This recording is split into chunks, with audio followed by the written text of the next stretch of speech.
3. 성당의 종. 죄인에 대한 공개 형벌이 있던 날 이후로 노트르담 대성당 부근 사람들은 종을 치는 카지모도의 열정이 예전에 비해 눈에 띄게 식어버린 것을 알아차릴 수 있었다. 그 전까지만 해도 걸핏하면 종이 울렸던 것은 물론이고 아침 일과 시작을 알리는 긴 새벽종부터 하루 일과가 끝날 때까지 기나긴 아침 염주를 계속할 때가 있는가 하면 대미사일 때는 종루에서 종소리가 멀리 울려 퍼지고 또는 결혼식이나 영세식이 있는 날에는 작은 방울을 흔들어 풍부한 음계로 퍼져나가며 공중에서 온갖 종류의 환상 섞인 소리들이 뒤섞여 수를 놓듯 어우러지곤 했었다. 그럴 때마다 낡은 성당은 우렁차게 진동하며 끊임없는 종들의 환희에 휩싸이곤 했다. 거기에는 울림이나 광산곡의 정령이 있어서 구리쇠의 입들로 쉴 새 없이 노래하는 것 같다고 사람들은 느꼈다. 그런데 그 정령은 이제 사라져버렸고 대성당은 침울한 듯 침묵에 빠져 있었다. 겨우 축제나 장례식 때만, 그것도 그 의식이 필요한 단순하고 여운 없는 종소리만이 단조롭게 들려올 뿐이었다. 지금까지 대성당에는 두 가지의 울림이 있었다. 하나는 성당 내부의 파이프 오르간 소리이고 다른 하나는 바로 종소리였다. 하지만 이제는 파이프 오르간 소리만 남아있다. 종탑에는 이제 음악가가 살지 않는 것 같았다. 물론 카지모도가 여전히 그곳에 있는데도 말이다. 그렇다면 그에게 과연 어떤 변화가 일어난 것일까? 그가 받은 공개적 형벌이 그토록 수치심과 절망감을 안겨주었던 것일까? 고문관의 끔찍스러운 매질이 그의 마음속에서 섬뜩하게 메아리치고 짐승만도 못한 취급을 받은 데 대한 슬픔이 앙금처럼 남아 종들에 대한 열정마저 식어버리게 만든 것일까? 그도 아니라면 큰 종 마리와 14개의 형제 종들을 완전히 저버릴 만큼 더욱 아름답고 사랑스러운 그 무언가가 노트르담 종지기의 가슴 속에 자리 잡게 된 것일까? 1482년 그의 성모 영보축일은 3월 25일 화요일에 거행하기로 되어 있었다. 공기가 맑고 산뜻하던 그날 카지모도는 문득 종들에 대한 애정이 그의 가슴속에 되살아나는 느낌을 받았다. 성당지기는 곧장 아래쪽 성당의 문들을 활짝 열어놓고 북쪽 탑으로 올랐다. 그 무렵 이 성당의 문들은 단단한 나무로 된 커다란 널빤지를 가죽으로 덮고 그 가장자리에 금빛 쇠못을 박았으며 매우 정교하게 제작된 조각품들로 테두리가 장식되어 있었다. 종들이 매달린 높은 칸에 이르자 카지모도는 마치 마음속에 그 종과 자신 사이에 알 수 없는 무언가가 끼어든 것을 슬퍼하는 듯 고개를 끄덕이면서 6개의 종을 한참 동안 바라보았다. 그러나 이윽고 종을 치기 시작하여 그의 손에서 종들이 가지에서 가지로 뛰어다니는 새처럼 버득거리는 옥타브가 음계 위를 오르내려 춤추는 것을 보았다. 왜냐하면 그에게는 그 소리가 들리지 않았기 때문이다. 그 악마와 같은 음악, 즉 스트레타와 바이브레이션과 아르페지오를 만들어내는 악마가 이 가엾은 귀머거리의 마음을 사로잡는 순간 그는 또다시 행복해져서 모든 것을 잊어버렸으며 그의 얼굴은 기쁨으로 활짝 피어나게 되었다. 카지모도는 어린아이처럼 이리저리 왔다 갔다 하며 손뼉을 치고 마치 훌륭한 음악가들을 격려하는 오케스트라의 지휘자처럼 이 줄에서 저 줄로 뛰어다니며 소리와 몸짓으로 그 6 가수를 고무시켰다. 자자 어서 가브리엘, 너가 가진 모든 재주를 광장을 향해 쏟아내거라. 오늘은 축제일이야. 티보 꾸물거리지 말고 늘어지는구나. 자자 어서. 넌 녹이라도 쓴 모양이구나. 게으른 놈 같으니. 그렇지 얼씨구 잘한다. 어서 빨리 움직여. 사람들에게 너희 혓바닥이 보여서는 안 돼. 모조리 나 같은 귀머거리로 만들어버려. 그렇지 티보 아주 좋아. 기욤 너는 제일 맞이이고 바스키에는 작고 어린 막내인데 바스키에가 제일 잘하는구나. 나만 듣고 있는 게 아니야. 모두 다 듣고 있다고. 잘한다. 그렇지. 가브리엘 더 힘차게. 거기 높은 곳에 들어앉은 두 놈은 뭘 하는 게야? 참새들아. 한창 노래를 불러야 하는 순간에 하품을 하듯 그렇게 혓바닥이 보여서는 안 되지. 어서 부지런히 일하거라. 오늘은 성모 영보 축일이야. 날씨만큼이나 멋들어진 종소리를 울려야 한단 말이야. 불쌍한 기욤, 넌 어느새 숨이 차느냐? 덩치만 컸지 쓸모도 없는 녀석 같으니. 그는 쉴 새 없이 종들을 격려하느라 정신이 없었으며 6개의 종은 내가 질까 보냐 하며 번뜩이는 궁둥이들을 흔들어대는 모양이 마치 마부의 질타에 이리저리 날뛰는 천방지축 서패의 나귀들 같았다. 그때 갑자기 그의 시선을 잡아 끄는 것이 있었다.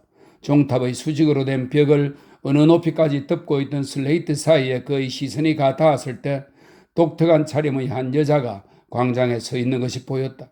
그녀는 걸음을 멈추고 바닥에 양탄자를 깔았다. 그 위로 새끼 염소 하나가 올라가자 사람들이 주위를 둘러싸며 하나 둘씩 모여들었다. 그 광경을 본 순간 그는 아무 생각도 나지 않는 듯 모처럼 되살아난 음악의 열정도 용해된 나무 진이 바람에 굳어지듯 그대로 얼어붙어 버렸다. 그는 그 길로 종치기를 팽개치고 종들에게 등을 돌린 채 스레이트 차양 뒤에 웅크리고 앉아 이미 언젠가 부주교를 놀라게 했던 바로 그 꿈꾸는 듯 부드럽고 따스한 눈길로 그녀를 바라보았다. 그렇게 영문도 모른 채 또다시 버림받는 신세가 된 종들이 거의 동시에 울림을 멈추자 오랜만에 기쁜 마음으로 종소리를 듣고 있던 사람들은 크게 실망했다. 샹주 다리 위에서 날씨만큼이나 낭낭한 종소리를 흐뭇하게 듣고 있던 사람들은 한동안 뼈다귀를 보여주다가 갑작스럽게 던진 돌멩이의 뒤통수를 맞은 개처럼 어리둥절한 기분으로 자리를 떴다. 4. 숙명. 때는 바야흐로 3월의 어느 화창한 아침이었다. 아마도 29일의 성 웨스타슈 제1리였던 같았는데 그날 아침에 젊은 학생 장 프롤로는 옷을 입다가 지갑이 들어있는 바지 주머니에서 동전이 짤랑이는 소리가 나지 않는 것을 알아차렸다.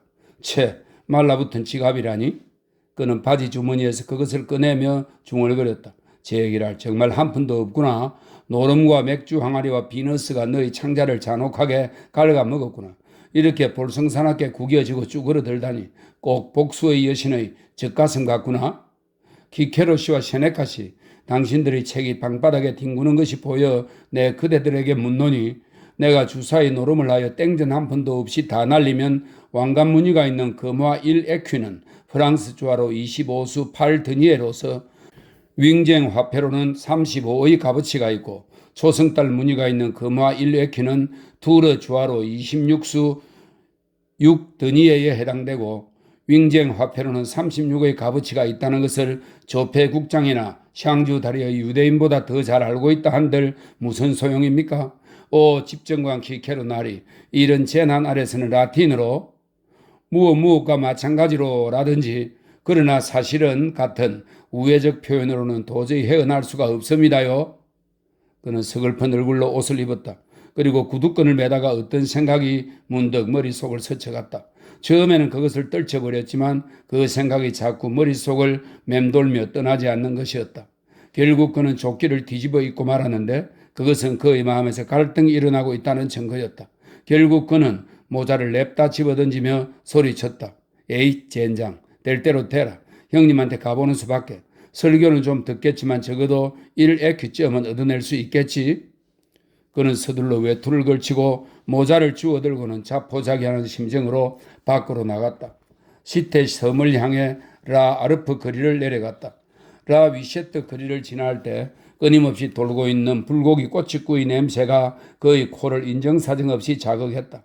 그는 언젠가 성 프란체스코 수도회의 수사 칼라타 지론으로 하여금 정말이지 그 불고기 집들은 사람을 미치게 만드는구나 라고 감동적인 탄성을 지르게 만들었던 대형 불고기집을 애정의 눈길로 쳐다보았다.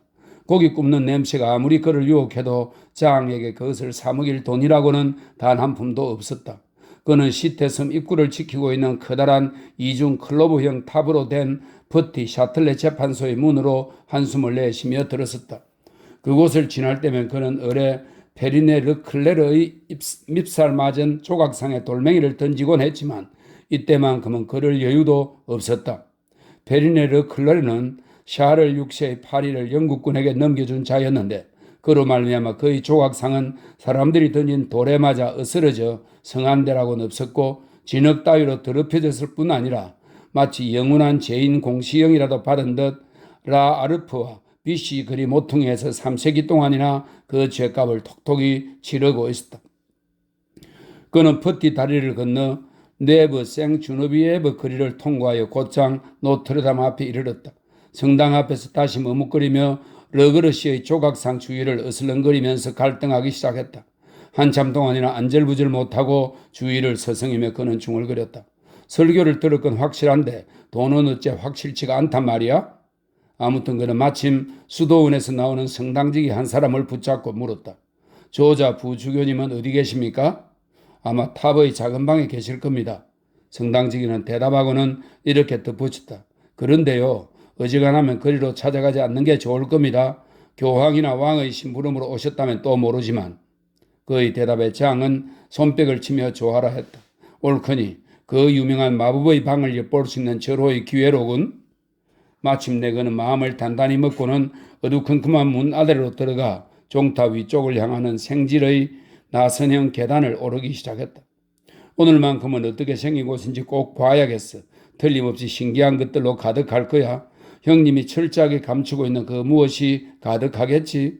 사람들 말로는 형님은 지옥의 아궁이에 불을 지피고 불꽃 속에서 화금석을 굽는다고 하는데 젠장, 화금석이고 나발이고 아무리 커다란 화금석이면 뭘 해.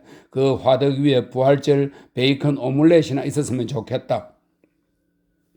작고 둥근 기둥들이 늘어선 회랑에 이르러 그는 잠시 숨을 고르고는 끝도 없이 이어져 있는 계단을 향해 수천 수백 가지 악마의 이름을 넣어가며 욕설을 퍼부어 댔다.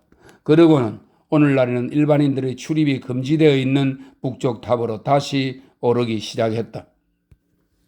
종들이 매달려 있는 칸을 지나 한쪽 옆으로 움푹 들어간 곳에 만들어진 자그마한 계단참이 한참 만에 나타났다. 그 둥근 천장 아래는 뾰족아치의 낮은 문이 있는데 맞은편 계단의 둥근 칸막이 벽 구멍을 통해 그 문의 커다란 자물쇠와 튼튼한 철골이 보였다. 오늘날에도 호기심이 강해 그 문을 보리는 사람은 검은 벽에 흰 글씨로 다음과 같이 새겨져 있는 것을 확인할 수 있을 것이다. 나는 코랄리를 뜨겁게 사랑한다. 1823년 어제니 쓰다.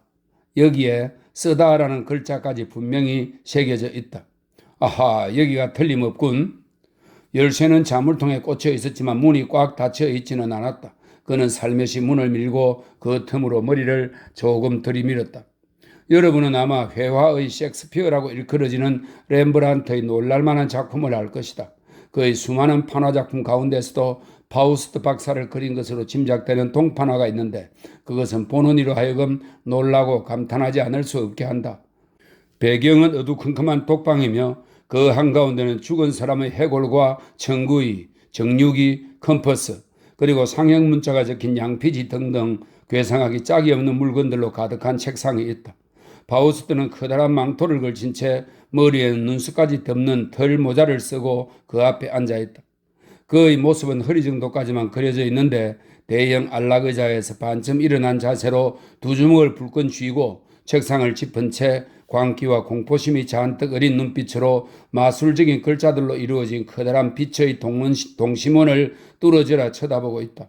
그 빛의 동시문은 어두운 방 안에서 태양 광선의 스펙트럼처럼 안쪽 벽 위를 밝히고 있다.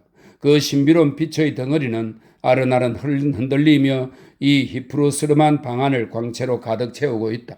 이 광경은 두려움이 느껴지는 한편 참으로 아름답기도 하다. 저항이 살짝 열린 문틈으로 머리를 뒤밀었을 때 그의 눈앞에는 파우스트 박사의 독방과 매우 흡사한 장면이 펼쳐져 있었다. 그 방 역시 햇빛이 제대로 들지 않아 어두컴컴했다. 그리고 그곳에도 커다란 안락의자와 책상이 있고 컴퍼스와 정육이는 물론 천장에 동물의 것인 듯한 해골이 주렁주렁 매달려 있었다. 또한 바닥에는 청구이가 쓰러져 있었다. 또 주둥이가 큰 병과 말머리가 한 대 뒤섞여 나뒹굴었고 그 병 속에는 금박이 흔들리고 있었다. 갖가지 도형이나 글자가 난잡하게 적혀진 송아지 가죽 위에는 해골 바가지가 있었다. 두꺼운 복사본 책은 양피지의 모서리가 상하는 것은 아랑곳 없이 펼쳐진 채로 포개져 있었다. 그러한 잡다한 책과 도구들 위에는 먼지가 수북이 쌓여 있고 거미줄이 어지럽게 얽혀 있었으나 빛나는 동시문이나 불타오르는 환영을 들여다보며 황홀경에 빠진 파우스트 박사는 없었다. 그렇다고 진짜로 그 방에 아무도 없는 것은 아니었다. 그곳에는 한 사나이가 안락의자에 앉아 책상을 향해 몸을 숙이고 있었다. 등을 돌리고 있었으므로 장은 그 어깨와 뒤통수밖에는 볼 수 없었지만 훌렁 벗겨진 대머리를 알아보기란 어렵지 않았다. 그것은 마치 그 그가 성직자로서의 소명을 받은 부주교임을 나타내기 위해 자연히 외적인 상징으로서 그의 머리를 영원히 밀어버린 것 같았다. 장은 그의 형을 금세 알아보았다. 그러나 문은 아주 살짝, 소리도 없이 열렸기 때문에 클로드 신부는 누군가가 방에 들어와 있다는 사실을 전혀 눈치채지 못했다. 호기심 많은 학생답게 장은 그것을 다행으로 여기며 한동안 유유히 방 안을 둘러보았다. 그러자 처음에는 눈에 들어오지 않았던 큼지막한 화덕이 안락의자 왼쪽 채광창 아래에 있는 것이 눈에 띄었다. 창으로 들어오는 빛은 둥근 거미줄을 꿰뚫고 있었는데 거미줄은 뾰족아치의 채광창 안에서 우아한 장미창 무늬를 그려내고 있었다. 그 한가운데선 훌륭한 건축가인 거미가 레이스 수레바퀴의 바퀴통처럼 매달려 꼼짝 않고 있었다. 화덕 위에는 여러 종류의 그릇과 도자기 병, 유리 정육이, 목탄, 플라스크 등이 어지럽게 널려 있었다. 장은 그 중에 냄비라고는 하나도 없는 것을 보고 한숨을 푹 쉬며 부엌살림이라고는 하나도 없구나 생각했다. 뿐만 아니라 화덕에는 온기도 없었는데 불을 피우지 않은 지가 한참 된 모양이었다. 여러 가지 연금술 도구 가운데 유독 장의 눈에 띄인 것은 유리 가면이었다.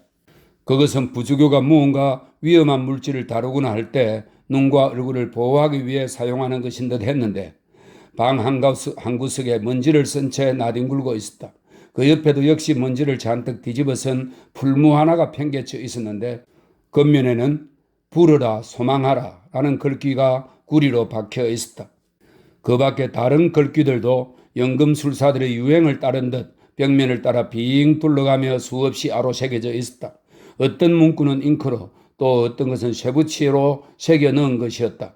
글귀들은 고딕 문자나 히브리어, 그리스, 라틴어 등 각종 언어들이 동원되었으며 아무렇게 휘갈겨 쓰느라고 서로 겹치거나 예전의 것을 지우고 그 위에 더 쓰거나 한 것이 마치 덤불의 가지들 또는 치열한 전쟁터에서 어지럽게 부딪히는 창끝처럼 서로 뒤엉켜 있었다. 그것은 실제로 온갖 철학과 몽상과 인간 지혜의 어지러운 동원장이었다. 그 중에는 철창들 가운데 우뚝 서 있는 깃발처럼 가장 번쩍거리는 것이 있었다. 그것은 중세에 흔히 볼 수 있었던 라틴어나 그리스로 된 짤막한 금언이었다. 예를 들면 어디서 오는가? 거기서? 인간은 인간에게 있어 괴물이다. 별, 진영, 이름, 신의 뜻. 위대한 책, 막대한 악. 적극적으로 알아라. 바람은 자기가 불고 싶은 곳으로 분다. 등등이었다. 언뜻 보기에 특별한 뜻도 없는 것 같은 단어도 있었는데 이를테면 금투사들의 식사처럼 강요된 식이요법 같은 구절은 수도원의 법규에 대한 신랄한 암시를 담고 있는 듯 했으며 때로는 다음과 같은 규칙적인 육각시로 표현된 하나의 단순한 성직 규율의 자문에 불과한 것도 있었다. 천상의 주는 도미눔, 도미눔이라 부르고 지상의 주는 도무눔, 제자이라고 라는 뜻이랍니다. 도무눔이라 부르라. 또 곳곳에 난해한 히브리어가 쓰여 있었는데 그것을 읽지 못하는 장으로서는 무슨 뜻인지 도통 짐작할 수도 없었다. 또한 군데군데 별이나 사람 또는 동물의 형태나 서로 엇갈린 세모꼴 등의 그림들도 그려져 있어서 그 작은 방의 벽은 천생 새끼 원숭이가 잉크를 찍은 펜으로 아무렇게나 휘갈겨 놓은 낙서판 같았다.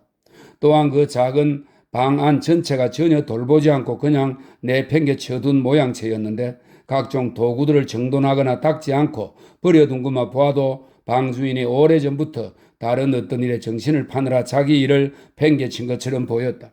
장이 주인 몰래 그 방을 둘러보는 동안 방의 주인은 이상야릇한 그림으로 장식된 거대한 복사본 위에 몸을 숙이고 앉아 끊임없이 명상 속으로 파고드는 어떤 생각 때문에 괴로워하는 듯이 보였다.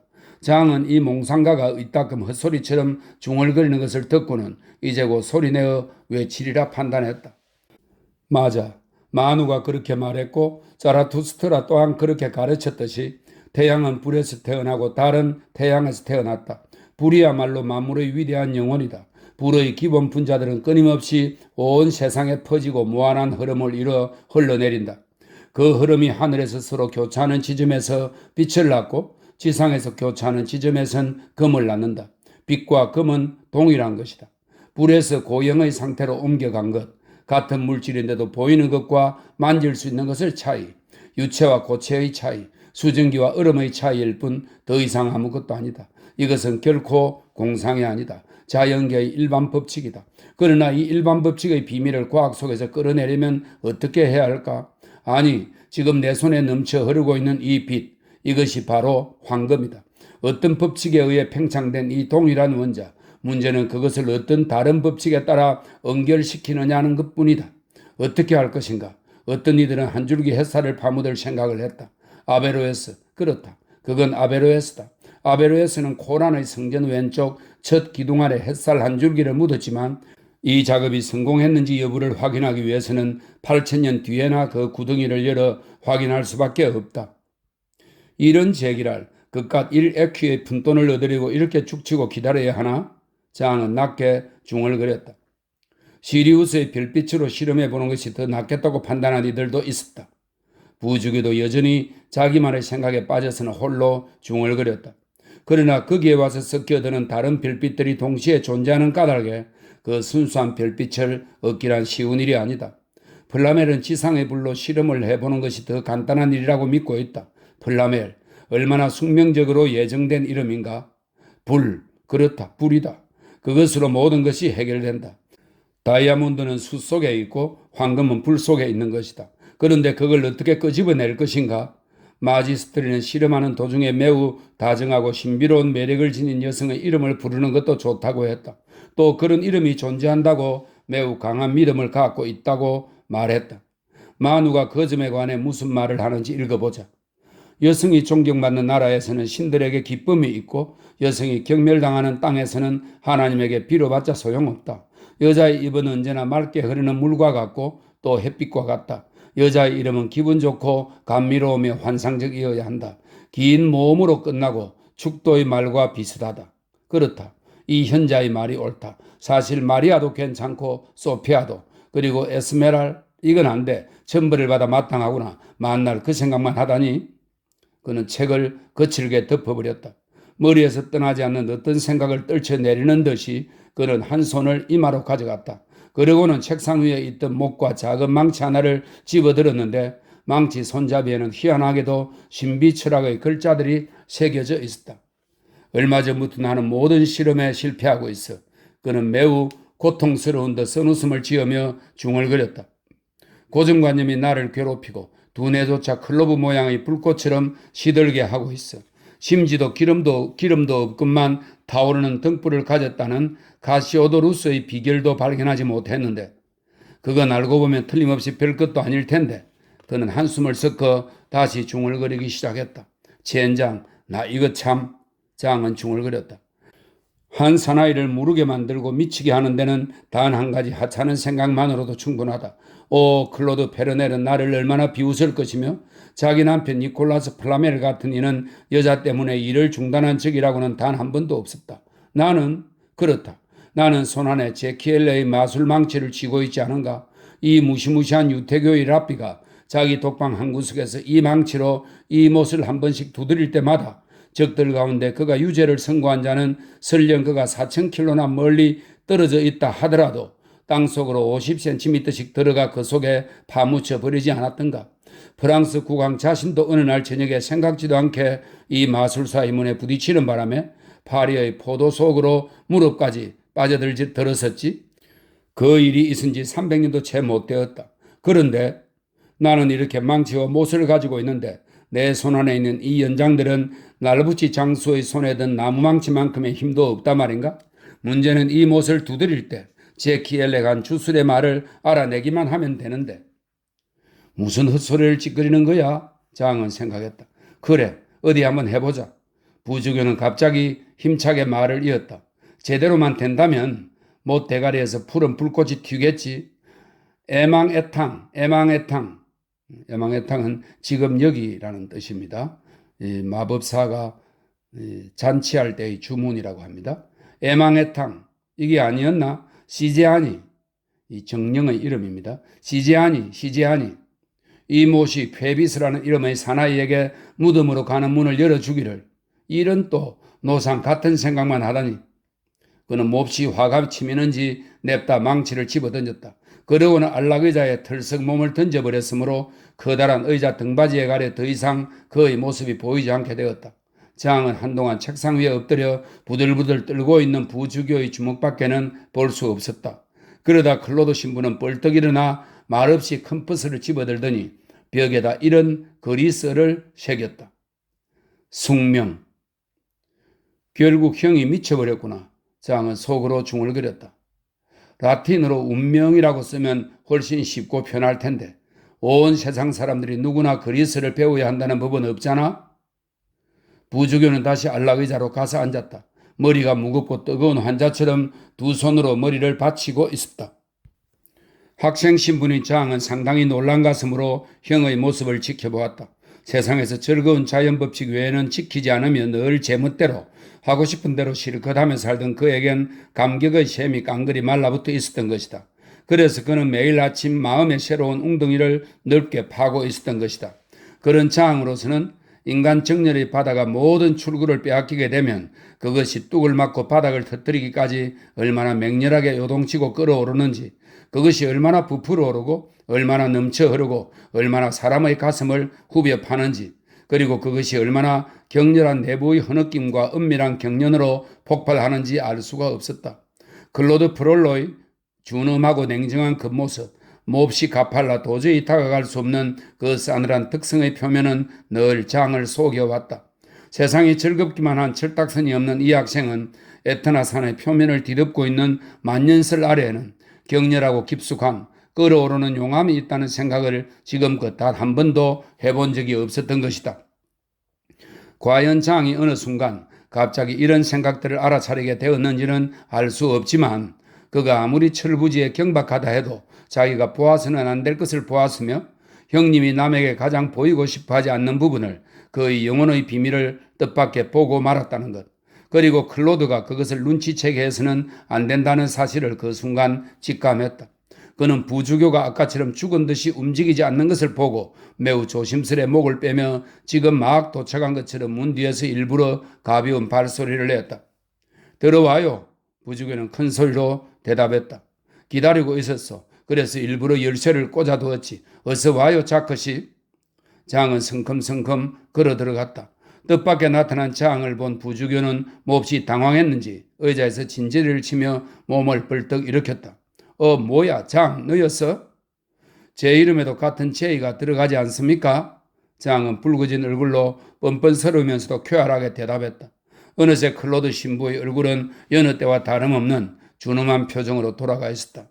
여기까지 무슨 일로 왔지? 형님, 저기 부탁이 좀 있었어요. 장은 되도록 다소곳하고 가엾고 겸손한 표정을 지으려야 했으며 순진한 태도로 멋쩍은 듯 두 손으로 모자를 만지작거리기까지 하며 말을 이었다. 뭔데? 형님의 가르침이 꼭 필요해서요. 장은 감히 더 이상 큰 소리로 말하지는 못했다. 그리고 돈도 조금, 이게 꼭 필요해서요. 그의 말에서 마지막 한마디는 제대로 입 밖으로 나오지도 못하고 우물우물 사라져버렸다. 참나, 장, 내가 정말 널 어떻게 해야 할지 모르겠구나. 부주교가 냉랭한 어조로 말했다. 예, 맞아요. 장은 한숨을 쉬었다. 클로드 신부는 앉아있던 안락의자를 4분의 1바퀴쯤 회전시켜 장을 물끄러미 쳐다보았다. 그래, 그래도 널 보니 반갑구나. 그것은 무지막지한 설교의 시작을 알리는 무서운 종소리였다. 장은 꼼짝없이 당할 각오를 단단히 했다. 장, 너에 대한 좋지 않은 이야기들이 매일 내 귀에 들려오고 있다. 너가 알베르트 라몽샹 자작의 아들을 때렸다고 하던데 대체 어떻게 된 일이냐? 뭐 그리 대단한 일도 아니에요. 그 녀석은 말을 타고 진흙탕 위를 달리면서 다른 학생들에게 흙탕물을 튕기는 장난질을 하며 즐거워하는 못된 놈이거든요. 장이 대답했다. 또 마에 파르젤이라는 사람의 옷을 뺏었다는 말도 있던데 그건 또 뭐냐? 게다가 그걸 또 찢었다고 하던데. 나 참, 몽테규의 시시한 짧은 망토였어요. 그냥 그것뿐이에요. 고발장에는 옷이라고만 되어 있고 짧은 망토라는 말은 없었어. 넌 라틴어도 모르냐? 그 질문에 장은 아무 대답도 하지 않았다. 한심하다. 신부는 고개를 저으며 말을 계속했다. 오늘날 학문과 문학이 바로 그런 상태라니까. 라틴어를 알아듣는 사람을 찾기란 하늘의 별 따기고 시리아어 따위는 아무도 몰라. 그리스는 다들 끔찍이도 싫어하니까 훌륭한 학자들조차도 그리스 단어 한두 개 모른다고 그리스도 모르는 무식꾼이란 취급을 받지는 않거든. 다들 그냥 이건 그리스라서 사람들이 잘 쓰지 않으니까 라고 얼버무리면 그만이지. 장은 단호한 표정으로 눈을 들었다. 형님, 저쪽 벽에 쓰인 그리스 단어를 프랑스로 풀이해내면 형님이 좋아하실 것 같은데 어떤 단어를 말이냐? 아난케. 그 순간 마치 화산이 연기를 내뿜어 내부에 감춰진 진동을 외부에 알리듯 이 평소에 누렇게 떠있는 부주교의 볼에 발그레한 빛이 살짝 스쳤는데 장은 그것을 알아채지 못했다. 장, 그게 무슨 뜻인데? 부주교는 가까스로 중얼거렸다. 숙명이라는 뜻이죠. 그의 대답에 클로드 신부의 얼굴은 다시 창백해졌으나 장은 전혀 개의치 않고 말을 이었다. 그리고 그 아래 새겨진 아나그네이아라는 단어는 불결이라는 뜻이죠. 제가 그리스를 좀 한다는 걸 이제 아시겠어요? 부주교는 말없이 가만히 있었다. 장이 그리스를 읽는 것을 보며 그는 잠시 생각에 잠겼다. 그 순간 어린 응석바지 특유의 머리가 잘도 돌아가던 장은 지금이야말로 아쉬운 소리를 할 절호의 기회라고 판단했다. 그래서 그가 낼 수 있는 가장 부드럽고 다정한 목소리로 말했다. 저기요 형님, 네 집의 어떤 놈인지도 모르는 말썽꾸러기 녀석들과 다투어 약간 두들겨 패주었다고 해서 그렇게 무서운 얼굴로 헐겨보실 만큼 저를 미워하시는 건 아니시죠? 클로드 형님, 저도 라틴어를 제법 한다는 걸 아시지 않습니까? 하지만 마음에도 없는 애교 섞인 응석도 여느 때와 달리 엄격하게 짝이 없는 형님에게는 먹혀들지 않았다. 케르베로스, 그리스 신화에서 지옥을 지키는 개를 말합니다. 케르베로스는 꿀 묻은 사과를 덥석 물지 않았다. 부주교의 이마에 잡힌 주름은 하나도 펴지지 않은 채였다. 그래서 뭘 어째라는 말이냐? 그는 아주 무뚝뚝한 투로 물었다. 그러니까요, 사실은 다름이 아니라 돈이 좀 필요해서요, 형님. 장은 내친 김에 단숨에 말해버렸다. 마침내 장의 뻔뻔스런 고백을 들은 부주교의 얼굴은 금세 학교 선생님 같은 교훈적인 표정으로 바뀌었다. 장, 너도 알다시피 트르샤프의 우리 영지에서 나오는 수입이라고 해봐야 21채의 집에서 거두는 집세를 모두 합쳐도 파리 주와 39리브르 1수 6드니에 밖에 안 된단다. 물론 파클레 형제 때에 비하면 좀 늘었다고는 하지만 결코 많은 게 아니야. 저는 돈이 필요합니다. 장이 더욱 용기를 내어 말했다. 너도 알겠지만 우리 영지에 있는 21채의 집을 주교의 영지로 돌리라는 판결이 났단 말이다. 그러니 주교님께 파리 주화로 6리브르의 가치가 있는 금도금 은화 2마르크를 내지 않으면 그 권리는 되찾을 수가 없어. 그런데 그 2마르크조차도 아직 마련을 못했단 말이야. 알겠니? 제가 아는 건 지금 당장 제게 돈이 필요하다는 겁니다. 장은 세 번째로 같은 말을 되풀이했다. 어디에 쓸 돈인데 그러는 거냐? 이 물음에 장의 눈에 희망의 빛이 반짝였다. 그는 또다시 고양이처럼 애교스러운 표정을 지으며 말했다. 형님, 제가 무슨 다른 의도가 있어서 드리는 말씀이 아니에요. 형님이 주시는 돈으로 술집에 가서 흥청망청 쓰거나 비단오 장식한 말에 하인을 거느리고 파리 시내를 활보하려고 그러는 게 아닙니다. 좋은 일을 하려는 거예요. 무슨 좋은 일인데? 클로드는 약간 놀란 듯 되물었다. 친구들 중에 어느 불쌍한 성모 성천의 과부의 아이들에게 베네옷을 사주고 싶어하는 녀석이 있어요. 자선이죠. 그러자니 적어도 3플로린이 필요한데 저도 좀 보태고 싶어서요. 그 친구 이름이 뭐냐? 브란당 피에르하고 얼가니 바티스트라고 해요. 그래? 그런 이름을 가진 녀석들이 좋은 일을 한다니 마치 주님의 재단에 폭탄을 던지는 것과 같구나. 장은 택한 두 친구의 이름이 잘못되었음을 알았지만 그것을 깨달았을 때는 이미 너무 늦었다. 그리고 뭐? 3플로린이나 하는 베네옷은 뭐고 성모 성천의 과부의 어린애를 위해 뭘 해? 성모 성천의 과부들이 언제 애를 낳았느냐? 부주교는 철두철미하게 캐물었다. 장은 다시 궁지를 벗어날 방법을 찾아보았다. 에이, 그냥 말할게요. 사실은 오늘 저녁에 발다무르의 집으로 이자보라 티에리를 만나러 갈 군자금이 필요해요. 이런 불결한 놈 같으니라고 신부는 소리를 꽥 질렀다. 아나그에야, 장이 그리스로 불결이라고 되뇌었다. 장이 의도적으로 그 독방의 벽에 쓰인 낙서 가운데서 빌려 쓴 그 단어는 신부에게 뜻밖의 효과를 일으켰다. 그 순간 신부는 입술을 질끈 깨물었으며 그의 분노는 붉어진 낯빛 아래로 사라져버렸다. 그만 가봐. 나는 누굴 기다리는 중이니까. 부주교는 고개를 돌리며 장에게 말했다. 장은 마지막 힘을 내어 한 번 더 애를 써보았다. 클로드 형님, 그러지 마시고 잔돈이라도 좋으니 밥 사 먹을 돈이라도 좀 주세요. 그라티아누스의 교령집 공부는 어떻게 돼가고 있지? 클로드 신부가 물었다. 책을 잃어버렸어요. 라틴 고전 공부는 어디까지 했지? 호라티우스의 책 사본을 누가 훔쳐갔어요. 아리스토텔레스 공부는? 아, 형님, 어느 시대를 막론하고 아리스토텔레스 형이상학의 풀숲이 이단자의 소굴이 되어버렸다고 말한 교부가 대체 누구였죠? 아리스토텔레스라니 그 따위가 무슨 소용입니까? 그런 형이상학 때문에 제 신앙을 깨고 싶지는 않아요. 얘야, 예전에 국왕이 파리에 입성하실 때 필리프 드 코민이라는 귀족이 있었는데 그는 일하지 않는 자는 먹지도 말라는 격언이 수놓인 말 한 장을 얹고 다녔단다. 너도 이 말을 잘 새겨보았으면 한다. 장은 손가락으로 귀를 막은 채 한동안 바닥을 응시하며 화가 잔뜩 치민 얼굴로 서 있었다. 그러더니 느닷없이 할미새처럼 클로드 쪽으로 몸을 들었다. 그러니까 형님은 배가 고픈 제가 빵 한 덩이를 사는데 필요한 돈 한 푼도 못 주시겠다는 겁니까? 일하지 않는 자는 먹지도 말라고 했어. 부주교는 완강했다. 장은 흐느끼는 여자처럼 두 손으로 얼굴을 가리고 절망적으로 외쳤다. 오토토토토토이. 아니, 너 그게 무슨 소리냐? 엉뚱한 소리에 클로드는 놀라 물었다. 왜요? 장은 되물었다. 어느 틈에가 잔뜩 눈물을 쏟아 빨갛게 충혈된 것처럼 보이려고 눈을 문질렀다. 그리고 클로드 쪽으로 고개를 쳐들었다. 그리스예요. 왜요? 지금 이 순간 저의 고통을 가장 잘 표현해주는 아이스킬로스의 시구라고요. 그러면서 익살맞은 표정을 지으며 폭소를 터뜨리자 부주교도 덩달아 웃고 말았다. 사실 그것은 클로드의 실수였다. 왜 그는 장이 응석을 부리도록 그냥 내버려 두었을까? 오, 사랑하는 클로드 형님. 장은 신부의 미소를 보고 용기 백배하여 말을 이었다. 제 구두에 난 이 구멍 좀 보세요. 구두 밑창이 혀를 내밀고 있는 것 같은 비극 배우가 토한 것 같은 이런 비참한 구두가 세상에 또 있을까요? 부주교는 어느새 평소의 근엄한 태도로 돌아와 있었다. 새 신발을 보내주지. 하지만 돈은 한 푼도 없다. 제발 형님, 파리 주화 한 푼이라도 좋으니 그거라도 주세요. 장은 액을 하듯 물고 늘어졌다. 앞으로 그라티아누스도 잘 외우고 하나님도 잘 믿고 학문과 덕행에서 참다운 피타고라스 학자가 될게요.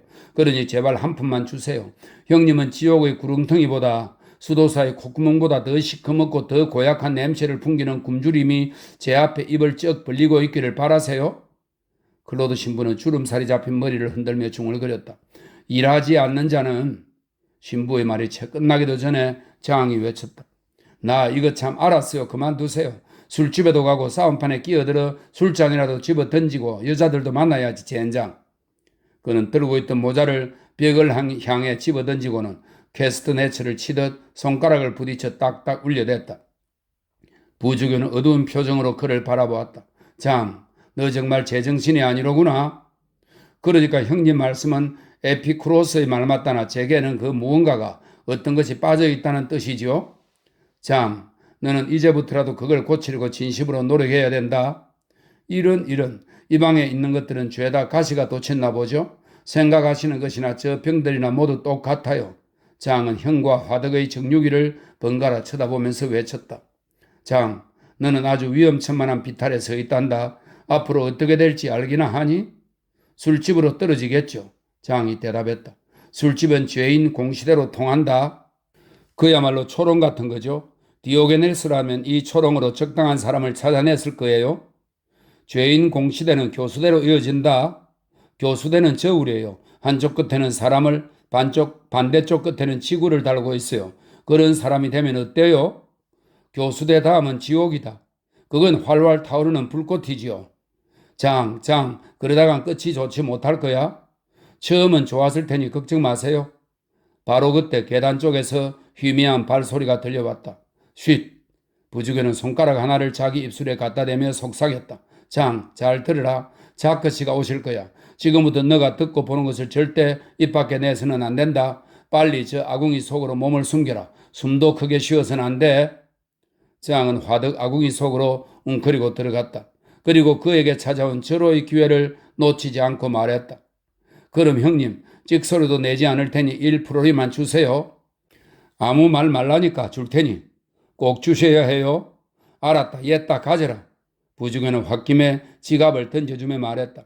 장은 얌전히 화덕 속으로 들어갔다. 그와 동시에 문이 열렸다. 검정 옷을 입은 두 사나이. 방 안으로 들어선 인물은 검은 옷을 걸친 침울한 얼굴의 사내였다. 우리의 장이 괄호 속에 글이 있습니다. 여러분도 이미 짐작하듯이 그는 하나도 놓치지 않고 모든 것을 보고 들을 수 있도록 화덕 안에서 만반의 준비를 한 채 웅크리고 있었다. 우리의 장이 언뜻 보고 그 인물에 대해 받은 인상은 그의 차림이나 얼굴 생김새가 매우 음산하다는 것이었다. 그럼에도 그 얼굴에는 한편으로 어떤 다정한 빛이 감돌고 있었는데 그것은 고양이 같은 또는 판사 같은 유순함을 가장한 듯한 느낌을 강하게 주었다. 그의 외모를 살펴보면 머리는 백발에 얼굴은 주름투성이였으며 나이는 미루어 짐작컨대 60살 정도로 보이고 자주 깜빡거리는 두 눈 위의 눈썹은 희고 입술은 축 처지고 손은 부은 것처럼 퉁퉁했다. 장은 아마도 의사이거나 법관인 듯한 그 사나이의 코와 입 사이가 10리는 될 정도로 멀리 떨어진 것만 보아도 두뇌가 날카로운 사람은 아닌 것 같다고 판단하여 자신이 이처럼 불편한 자세로 저런 별 볼 일 없는 사람과 한방에서 시간을 보내야 한다는 사실에 기가 막혀서 화덕 안쪽으로 더욱 파고들었다. 한편 부주교는 검은옷의 사나이가 방으로 들어섰는데도 그를 맞이하기 위해 앉은 자리에서 일어나지 않았다. 그에게 문 옆 의자를 가리키며 그냥 앉으라는 표시만 보낼 뿐이었다. 그는 전부터 하던 명상을 계속하는 듯 잠시 침묵을 지킨 뒤에 인심 쓰듯 큰 소리로 말했다. 자크씨, 안녕하시오. 안녕하십니까 선생님. 검은 옷의 사나이가 답했다. 한 사람은 자크씨라고 부르고 다른 사람은 정중하게 선생님이라고 말하는 이 서로 다른 말투에는 각하와 군, 주와 제자만큼이나 큰 차이가 있었다. 그것은 분명 박사와 제자의 화법이었다. 어떻게 잘 되던가요? 부주교는 다시 침묵에 잠겼다가 천천히 말을 이었다. 자크 씨는 그의 침묵을 깨는 것을 매우 송구스러워하고 있었다. 아, 선생님, 저는 쉬지 않고 열심히 풀무지를 했습니다만 재만 나오고 황금이라곤 구경도 못했습니다. 상대방은 엽지만 서글픈 미소를 지으며 말했다. 클로드 신부는 답답하다는 듯 말했다. 제 얘기는 그게 아닙니다. 자크 사르몰렛이 당신의 마법 사건 말이요. 이름이 마르크 스넨이라고 했던가요? 회계감사원의 식료품 보관 담당이라던 그가 자기 마술을 자백했나요? 당신의 신물이 성공했느냐는 말이요. 조금도 진척되지 않았습니다. 자크 씨는 여전히 슬픈 것 같으면서도 웃음을 빠뜨리지 않고 대답했다. 그자는 마치 돌덩이 같아요. 무엇이든 자백하지 않으면 가축시장의 끓는 물에 삶아버릴 생각입니다. 지금도 사정없이 족치고 있습니다. 벌써 온몸의 뼈마디가 다 어긋나 버렸지요. 옛 희극 작가인 플라우투스가 매와 단근질, 십자가 올가미, 포박, 사슬, 감옥, 족쇄, 목에 거는 칼이라고 말한 것처럼 가진 수단을 다 동원해도 먹히지를 않습니다. 아주 지독한 놈이에요. 괜히 헛수고만 하고 있나 싶어 슬슬 지쳐가고 있어요. 그 집 안에서도 새로 나온 게 아무것도 없소? 있었습니다. 이건데요. 자크신 옷자락을 뒤적여 지갑 속에서 무언가를 꺼내며 말했다. 이 양피지를 발견했어요. 봐도 알 수 없는 글귀가 적혀 있더군요. 형사소송 변호사인 릴리프 루리에 씨는 히브리어를 브리쉘의 캉테스트랑 거리의 유태인 사건 때 조금 배웠다면서 읽더군요. 그러면서 자크 씨는 양피지를 펼쳐보았다. 어디 좀 봅시다. 부지런히 양피지를 받아 그 위로 시선을 던지며 말했다. 틀림없는 마술이요. 애맹, 애탕. 이건 한밤중 향년에 모일 때 흡혈귀들이 지르는 소리요. 자크, 페르 이프솜, 에쿰 이프소, 에인 이프소. 이것은 그분에 의하여 그리고 그분과 더불어 그리고 그분 안에서라는 뜻으로 악마를 지옥에 다시 가둘 때 쓰는 명령이라요. 학스, 팍스, 막스. 이것은 의학에서 쓰는 말이요. 미친 개에게 물린 상처를 고칠 때 쓰는 주문이요. 자크시, 당신은 종교재판소의 검사이니 이 양피지야말로 몹시 혐오스러운 물건이겠구려? 그자를 좀 더 철저히 신문해야겠습니다. 그리고 이것도 좀 보시겠습니까? 마르크 스넨 집에서 발견한 겁니다. 자크시는 다시 주머니 속에서 뒤적뒤적 무언가 꺼내며 말했다. 그것은 클로드 신부의 화덕 위에 있는 것들과 같은 종류의 병이었다. 아, 이건 연금술에서 쓰는 도가니로군요. 클로드 신부가 알아보고 말했다. 그는 겸연쩍은 듯 어색한 미소를 띠며 말했다. 솔직히 말씀드리면 이걸 화덕에 올려봤는데 제 것으로 했을 때보다 좋은 결과가 나오지는 않았습니다. 그의 말에 부주교는 그 도가니를 받아 살펴보기 시작했다.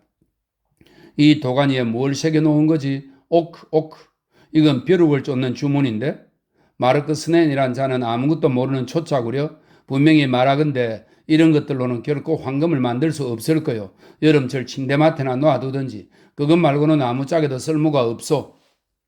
제가 잘못했는지는 모르지만 선생님, 여기 올라오기 전에 아래쪽 정면 현관을 조사했습니다. 시립병원 쪽으로 난 벽에 새겨져 있는 그림은 틀림없이 자연학 책 제1항에서 말하고 있는 것과 같나요?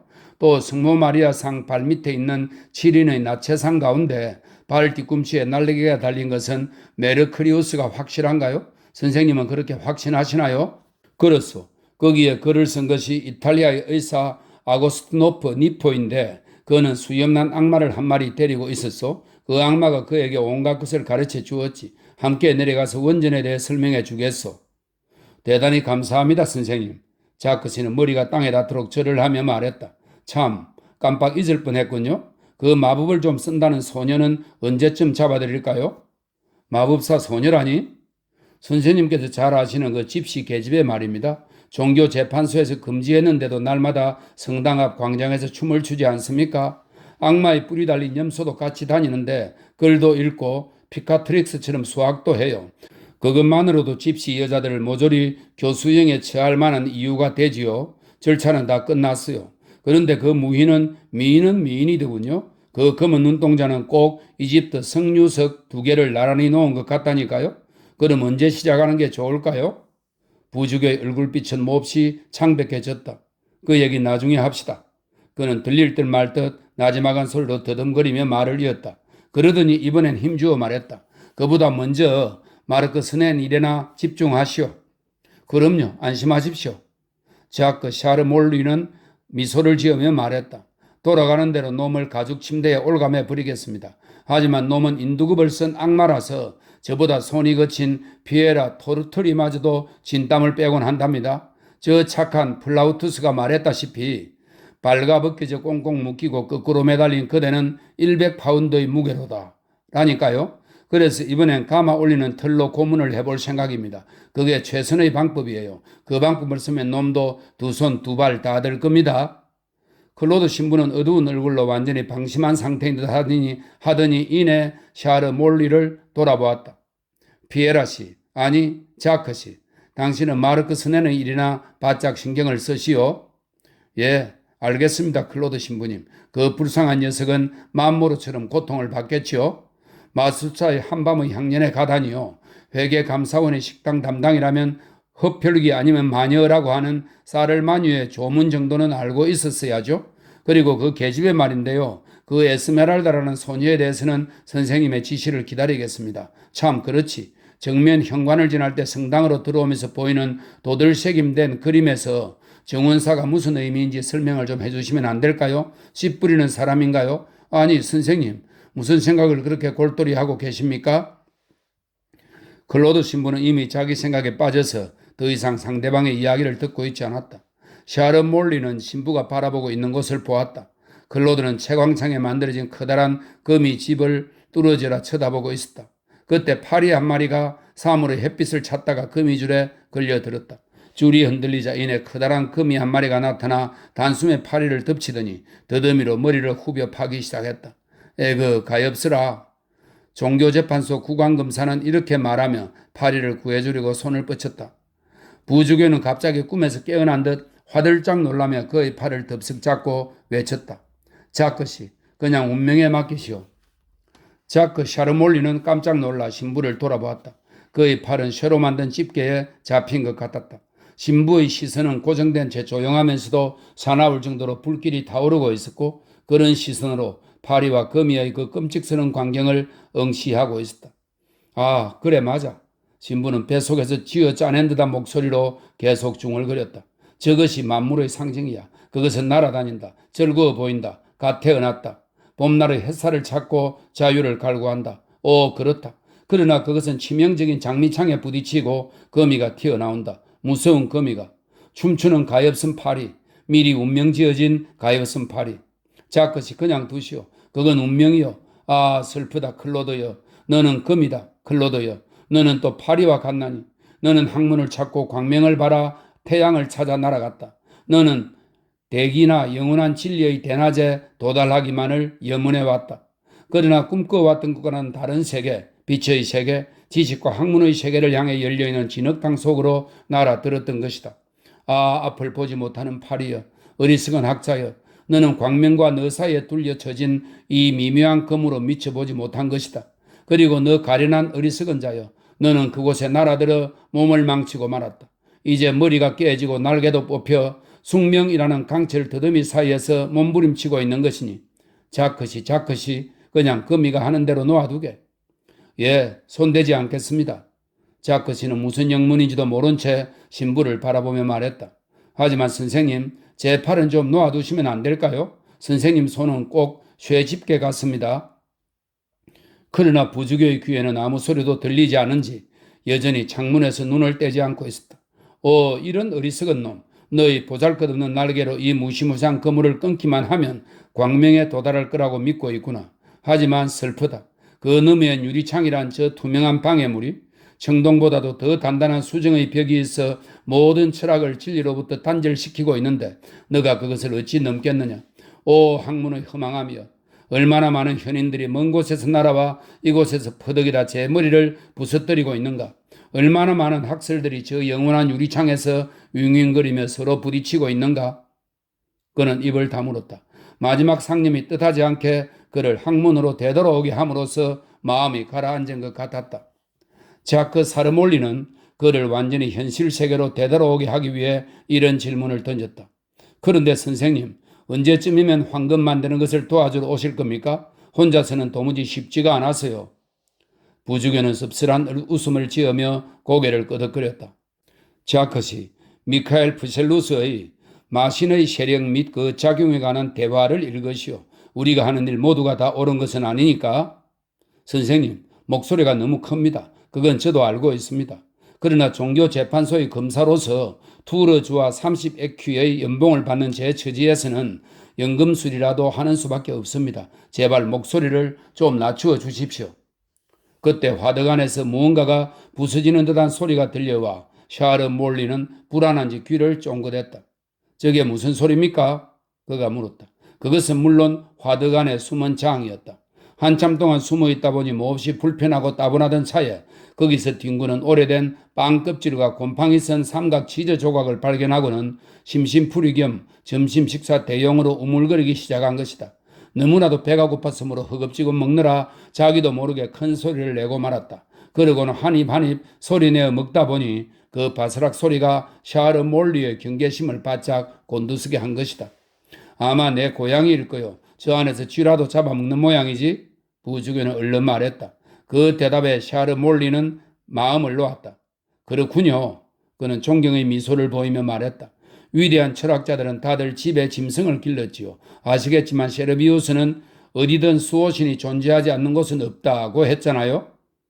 그 사이 부주교는 장이 또 무슨 엉뚱한 짓을 저지를까 걱정이 된 나머지 그 훌륭한 제자에게 정면 현관에 있는 조각상을 연구하러 가자며 함께 방을 나갔다. 마침내 장은 안도의 숨을 내쉬며 무릎에 턱자국이 생기지는 않았을까 진심으로 걱정되어 무릎을 어루만졌다.